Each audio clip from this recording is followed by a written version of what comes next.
हम तो ये तक कह गए कि मैंने कहा था कि ऐसा टैरिफ लगाऊंगा कि तुम्हारा दिमाग झन्ना जाएगा, भारत का दिमाग झन्ना जाएगा। सुनिए जरा ये भाई साहब क्या कह रहे हैं, फिर बताता हूं ये कैसे झूठ बोलते हुए पकड़ा गया।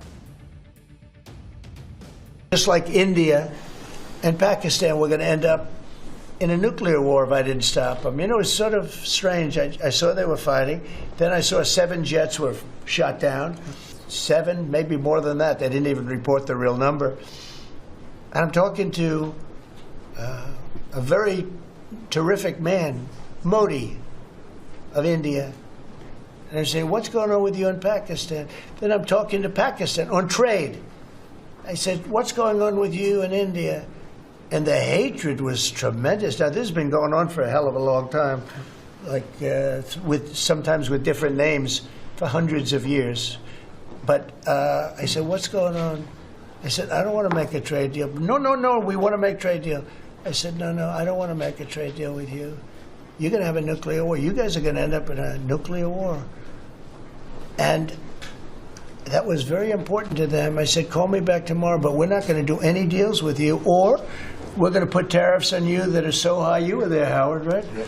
You're going to put tariffs on you that was so high, I don't give a damn. Your head's going to spin. You're not going to end up in a war. Within about 5 hours, it was done. It was done. Now, maybe it starts again. I don't know. I don't think so, but I'll stop it if it does. We can't let these things happen. Donald Trump कह रहे हैं कि मैंने मोदी से phone पे बात की थी, कहा था कि भाई आप और पाकिस्तान तो युद्ध लड़ने वाले हो, परमाणु युद्ध हो सकता है, तो ये सब बंद कर दो नहीं तो मैं डील नहीं करूंगा। तो मोदी ने कहा कि नो ऐसा मत कीजिए। तो फिर मैंने कहा कि भाई या तो मैं इतना टैरिफ लगा दूंगा कि दिमाग घूम जाएगा भारत का, और उन्होंने 5 घंटे में युद्ध रोक दिया। अब आप सोचिए आदमी कितना बड़ा झूठा है।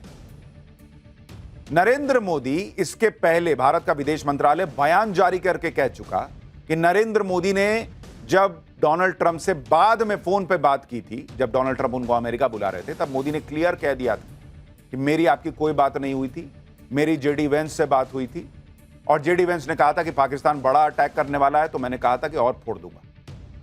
यही बात प्रधानमंत्री मोदी ने संसद में भी कही थी कि किसी के, दुनिया के किसी नेता के बोलने पे युद्ध नहीं रुका।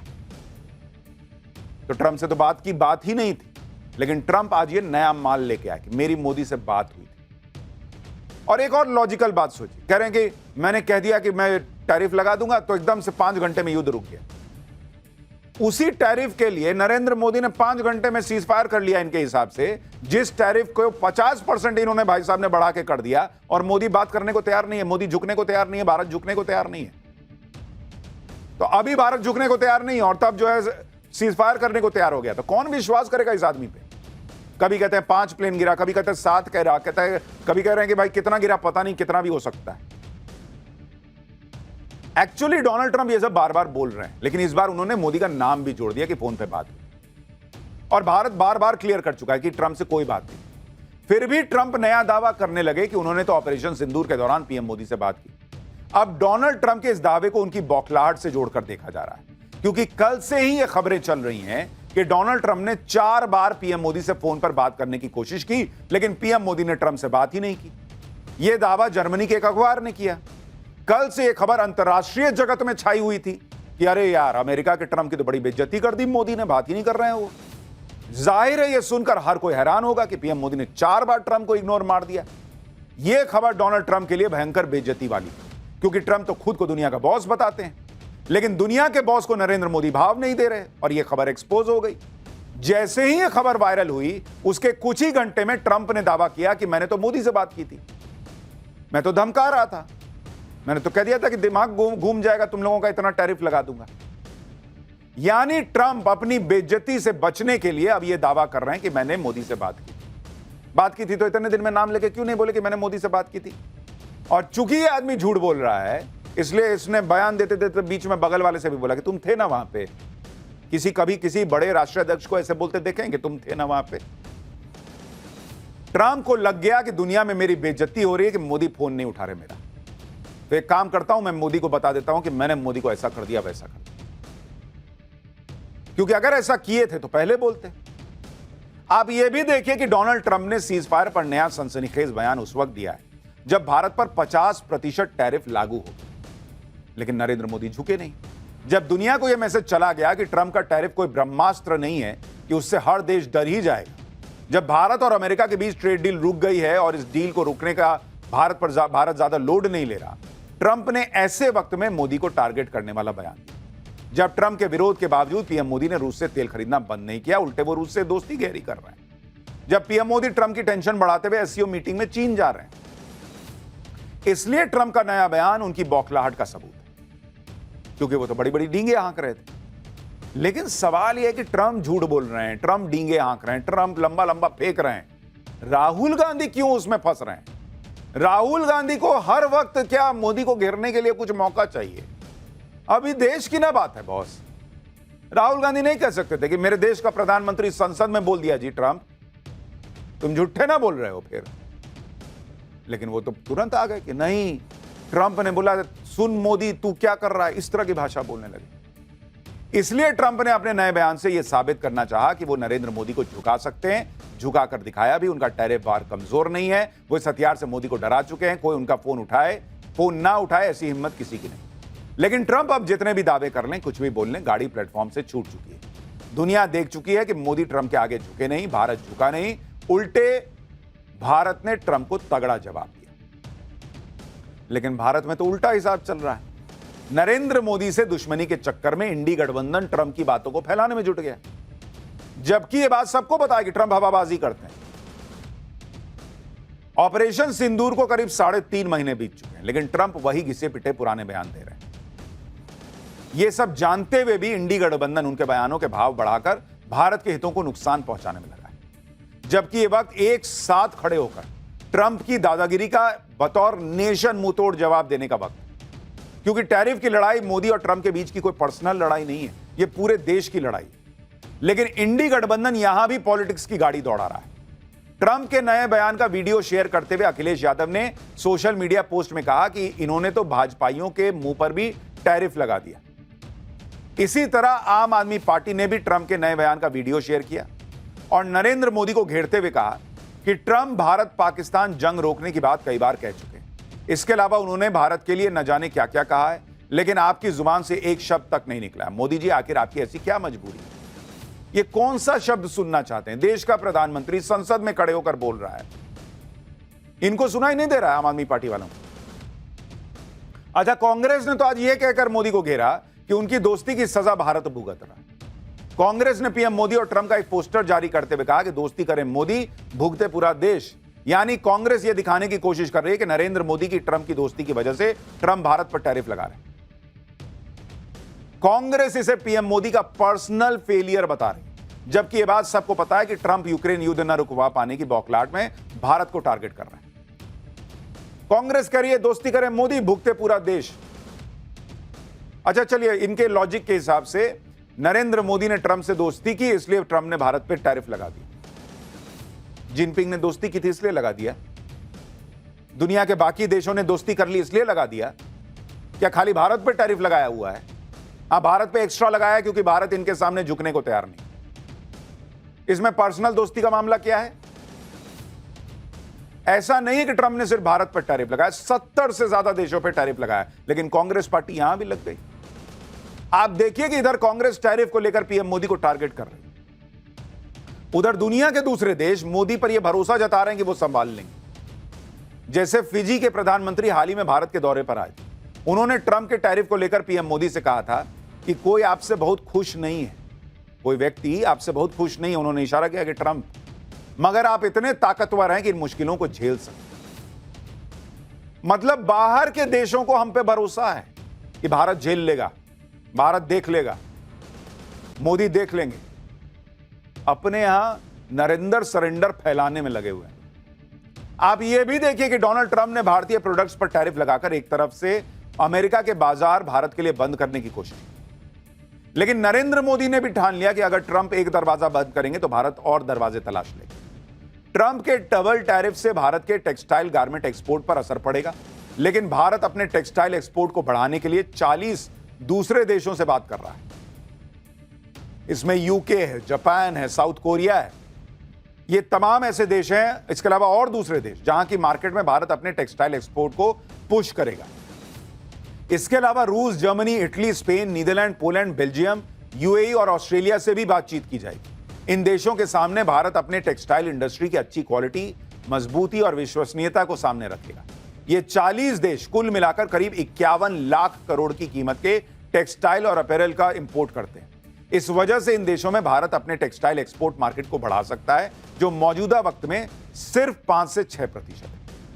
ट्रंप के टैरिफ का सबसे ज्यादा असर जिन सेक्टर्स पर पड़ेगा, उसमें टेक्सटाइल भी शामिल। इसलिए टेक्सटाइल इंडस्ट्री के लिए दूसरे बाजार तलाशे जा रहे हैं।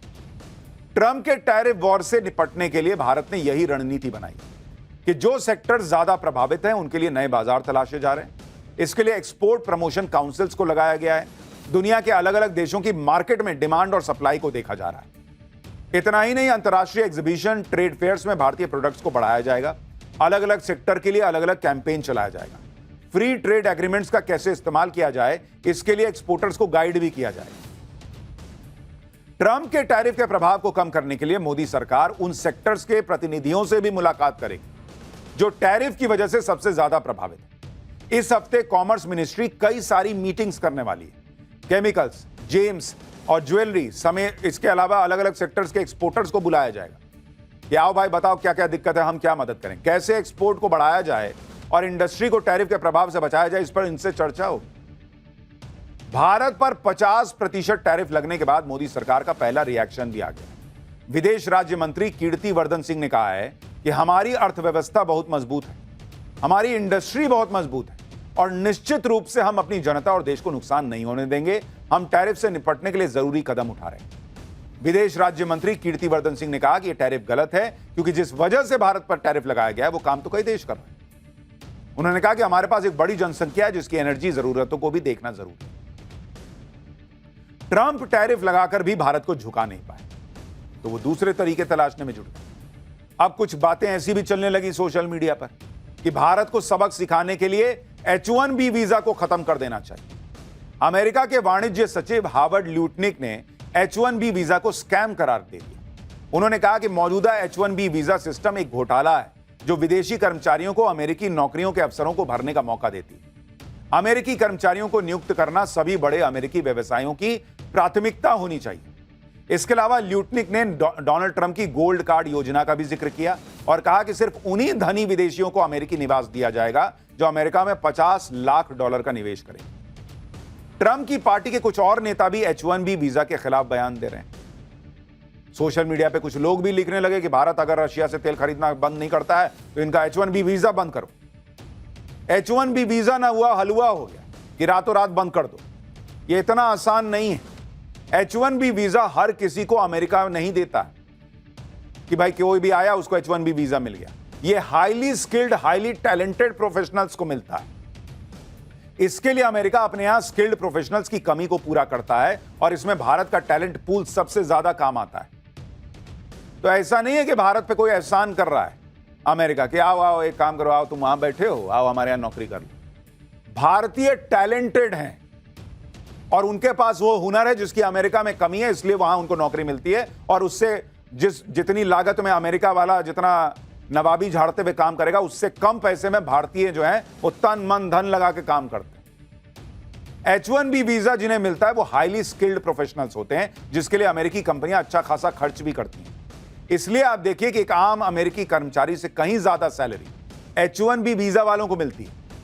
औसत अगर आप देखेंगे कि जो H-1B वीजा मिलता है, अगर उसकी आप सैलरी देखेंगे, औसत सैलरी, भाई अपने भारतीयों को इतना कम करके मत आंको कि भाई अमेरिका ने H-1B वीजा दे दिया, बहुत बड़ा एहसान कर दिया। हम जो काम करते हैं ना उसकी वजह से हमको वो मिलता है। तो जो H-1B वीजा वाले हैं उनकी सैलरी जो है, औसत सैलरी कितनी होती है? $1,08,000, ठीक है। और सामान्य अमेरिकी की उसकी सैलरी कितनी होती है? अमेरिकी की, सामान्य अमेरिकी की उसकी सैलरी होती है $45,760।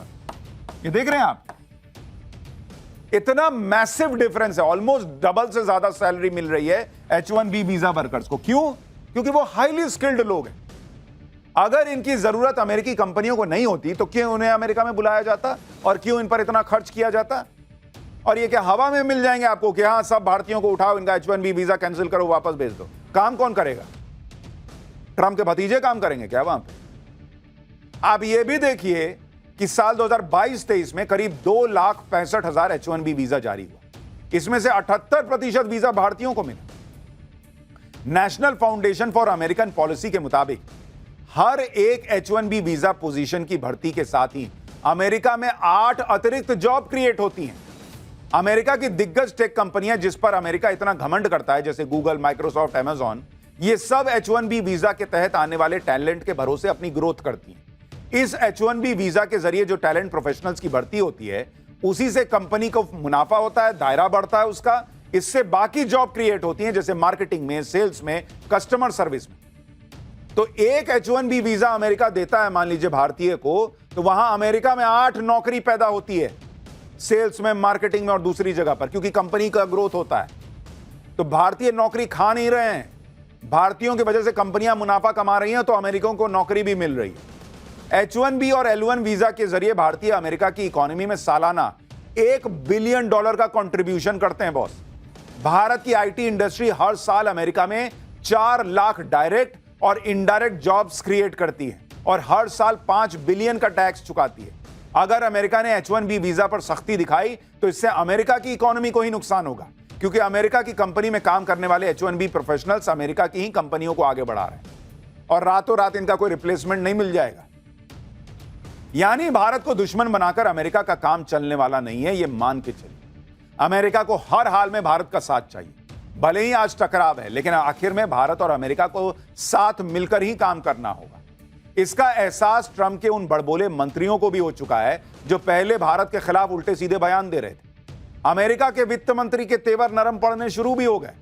उन्होंने कहा है कि ट्रंप और मोदी के अच्छे संबंध हैं, आखिर में भारत अमेरिका साथ आ जाएंगे। अमेरिका के वित्त मंत्री जो कुछ दिन पहले तक भारत को धमका रहे थे, वो अब ये बता रहे हैं कि भारत से तो सबसे पहले डील होने वाली थी, वो कुछ मामला फंस गया और रूस के तेल का मामला हो गया, इसलिए मामला अटक गया। लेकिन भारत सबसे बड़ा लोकतंत्र है, अमेरिका सबसे बड़ी इकोनॉमी है और हम आखिर में साथ आ जाएंगे। यही ट्रंप का प्लान भी है बॉस। वो आदमी पीछे जाएगा, आज नहीं तो कल जाना ही पड़ेगा।